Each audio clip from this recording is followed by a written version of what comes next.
Hello everyone, welcome to How to Solver.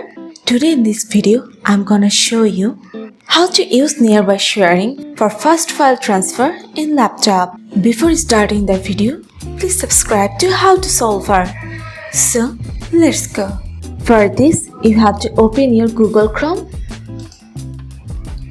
Now search for nearby sharing.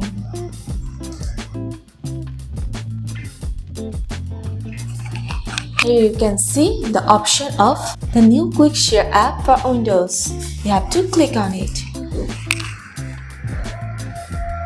You have to press on download and you have to download this app.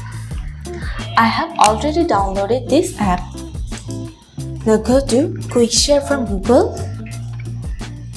Here you can see the options. You have to turn on your Bluetooth from your devices and select your file and folder.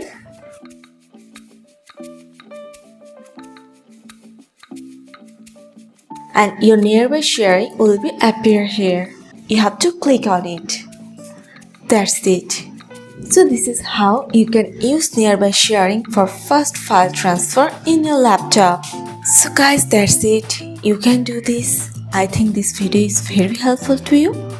If it was, then give a thumbs up and hit the subscribe button.